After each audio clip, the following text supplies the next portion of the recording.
So yeah, that was my work truck. We bought that in New Jersey. Yep. It was a gravel truck in New Jersey, and I was a poor young man, so starting a business, we found a good deal on truckpaper.com. Send a driver out to Jersey, buy it, run it for 6-7 years as a work truck, and then in 2014 went to Quebec, found uphill drag racing, and I'm like, that's my oldest truck. It's near and dear to my heart. It's my favorite truck ever. It's a W900, W900L. I mean, my favorite truck. I'm like, that's going to be my race truck. So right now it's just a Cat engine, twin turbo, Hartz turbo, and a Weimer turbo. Two of the best performance turbos in the industry. I often say he must have been a millionaire. Yes, You know, we get that a lot. I quit school in 8th grade and went to work in the woods as a running logging equipment and a chainsaw, and like, I just never forgot where I came from, you know, and I drive my own truck 3-4 days a week. I work hard, and you know, it's just passion. I love what we do. I love trucking, I love racing, and just wouldn't ask my employees to do anything I wouldn't do. I've been trucking since I was old enough to drive a truck, 18, and now I own 50 trucks, trucking company, love trucks. So logging, sawmill. No, and what we're gonna look right there. That's how we gotta start out any interview, with you kicking his ass. Yeah. Right. First, welcome to the Asia My Show. Today we get a really special treat. We have two people in front of us that really care about the trucking industry. I would believe like to see it thrive and have this amazing event. You know, Great Lakes Big Rigs Challenge 2021 out here at Onaway Speedway in Michigan. Did I get that about right? Yes, Yes, sir. perfect.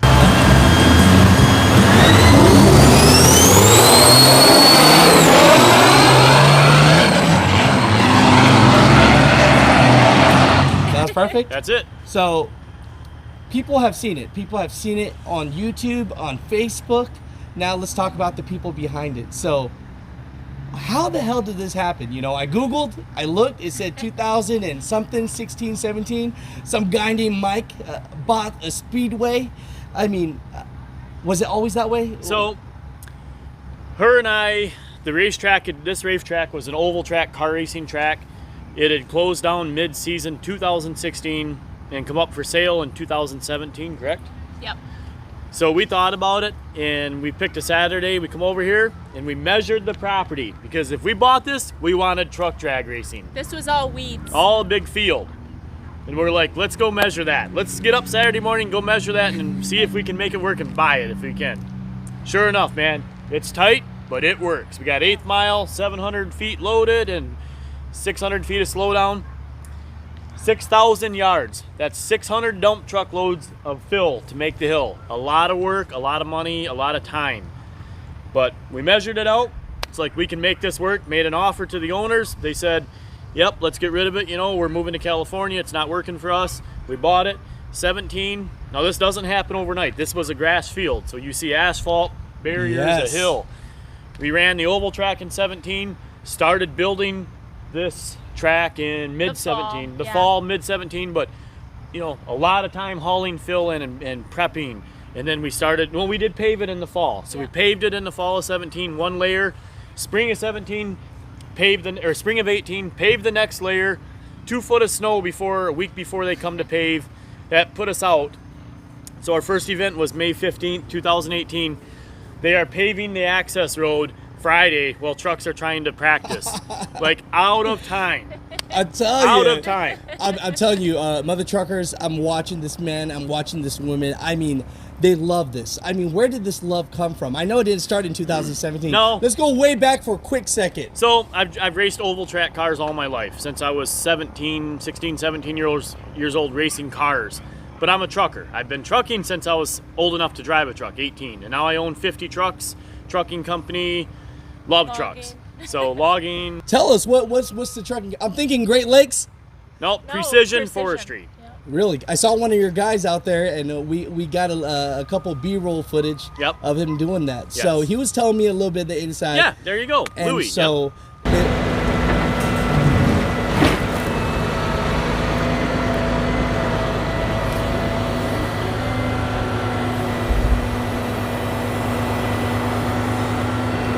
comes down to it, my question to you is, for the people at home that want to be a truck driver, they're considering being a truck driver. I mean, you're someone here with basically a fleet of over 50 trucks. I mean, Any key advice for these people? Man, it's a great career. Just, there's a lot of laws nowadays in the trucking industry, but if you're a hardworking individual and you're passionate about driving and trucks and big trucks and trailers, it's a great career. But you got to be passionate, you got to be detailed, you got to dedicated, do your paperwork. There's a lot of hours, but it's a rewarding career. There's nothing like setting the back a big hood on a Peterbilt or a Kenworth and just driving, listening to your music and just being left alone. Truck drivers run this country. Yeah, truck drivers run the country, and a good job for a driving truck. $70,000, $80,000 a year. I got some drivers making that, so it's a good career. Hey, the followers that you see that I have, yeah, they don't care about the show trucks. They don't care about none of that. Work trucks, man. They care about getting a job and working for someone that might give a damn. And you know what? I'll tell you, mother truckers, I've been watching this man. I could text him, I could call him. He has this big ass event going on, and he still gets back. You are so humble, and you are very humble as well. Billy Morrell, my girlfriend, yep. I'm telling you guys, where's that humble come from? Because when people say 50 trucks, the first thing they want to do is they want to write you off and say, he must have been a millionaire. No. Yes, we get that a lot. I quit school in 8th grade and went to work in the woods as a running logging equipment and a chainsaw, and I just never forgot where I came from, and I drive my own truck 3-4 days a week. I work hard, and it's just passion. I love what we do. I love trucking. I love racing, and just wouldn't ask my employees to do anything I wouldn't. And just I don't want nothing out of it. I've got a great career. I love what I do. My business has been great. We have the racetrack. We don't take money from the racetrack. Every penny here goes back in the racetrack. Every year we make improvements, and it's not for money. It's to make the show bigger. We want to be the biggest, baddest, best event in the country. What drives this is the happiness on people's faces. Yes. You see the fans that sit in the and after this stands event Monday, we'll happy. probably get hundreds of reviews on our page. 50,000 followers now, and hardly ever a bad review. Everybody loves it. It's a great time. Anybody, my phone's on me. It's on our Facebook page, on our website. I don't answer all the calls because I'm super busy, but you text me and I'll answer you right back. You got an issue, I'm coming and dealing with it. You're the easiest guy to reach, man. I'm telling you. So, how much experience they need? I never shout out people's company, but I've been observing you. I've been keeping my mouth shut. I've been observing y'all. And how much experience would you like for them to come work for y'all? They have to have 3 years experience for insurance purposes. Michigan is a heavy haul state. We run up to 11 axles, 164,000 pounds. It's a very important, responsible job. So, got to have 3 years experience. No, I love that. So, but man, it's even our highway trucks are big horsepower, big turbos, big boost, singing along, climbing hills, big heavy loads. It's not even about the money, is it? It's just listening to the turbo. Success is within anybody's reach if you work hard and keep your word and be honest. Just work hard and honest and respectful. So right now it's just a Cat engine, twin turbo, Hartz turbo, and a Weimer turbo, 2 of the best performance turbos in the industry. Custom rods, custom pistons, custom valve work, custom port work in the head, stock cat crank, intercooler, ice box, intercooler pump. I was gonna say, what the hell is this? Yep, that's ice water, man. That's ice water? Yeah, ice water. You want a cold ice water? So the colder you can get the air feeding, because the turbos create heat. So you got a lot of heat right here, but the turbos push air into the intake of the engine, which they make heat. So the harder you push air, the more heat you make. So we run the heated air through an ice box, and then it feeds cold air into the engine. The colder the air, the more oxygen, the more horsepower. Wow. So you want to make it as cool as you can make it. So typically you're 700-800 degrees going in the engine. With the ice box, we get it down to 70 degrees, which makes big power. So, okay, let me ask you this. So you went from 3,500 to 2,500 horsepower, but it's faster now? No, but it's thrown together for the weekend, so it's here. I hear. So wait up, you just threw this together for the weekend? I did. We did. Yes. My mechanics. Yeah. Oh my Bobby gosh. Lambricks and Dave Parrott spent many hours. One of my truck drivers, Tony one of my Patchett. Yep. Just threw it in there, got it ready for this weekend. Yeah. And then it'll come back out. You know what I'm starting to think? I'm starting to think you don't want to win your own event. No, but it needs to be here for people to see. And do you know the whole story this evening? Tell me. Okay, let's go look. I don't know if he's here. Yeah, let's go. Go. Leon around here yet? Yeah. Leon, we got to do a quick interview with this. He's from Miami. So he wants to know why I'm not driving a truck. So you want me to tell the story or you tell it quick? You could tell it. Okay. So Leon Smith is from Connecticut. What town? Monroe. Monroe, Connecticut. 17 hours? Yeah, something like that. 17 hours does. long way. He's been to every event we've put on for the truck racing, okay? Biggest supporter of Onaway Speedway, strongest American truck, and he's a good friend of mine, okay? I can call him anytime. He's a Detroit guy, Detroit diesel guy, but we're still good friends. We're both A-class racers.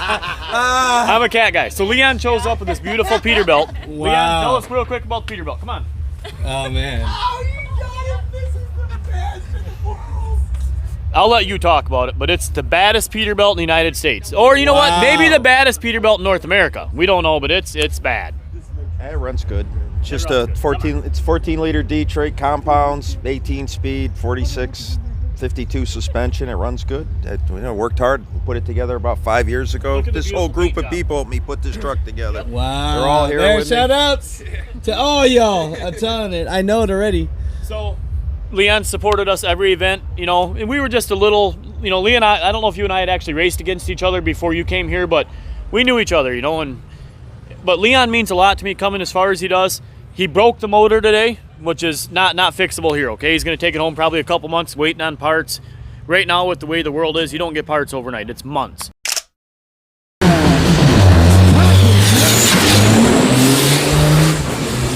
So, broke the motor today. What did I tell you, Leon? He told me run my truck. I want my truck in the show, and I want you to drive it. So Wow. So, that's my truck, my personal truck. This guy loves this truck, which means he loves you more. So when he goes up the track, he had one little quick pass at the end of the night. When he broke his, I'm like, run my truck. And I almost cried at the line, like bittersweet, man. Oh, and I tell you, man, it's rare to see that camaraderie. A lot of people say trucking's dead. No. It's not dead, people. We're seeing it right here. It's, there's still good people out here and just doing great things. Yep. I tell you, man. And I want them to have a good show, and whatever we got to do to make it a good show. We are the music makers, and we are the dreamers of dreams.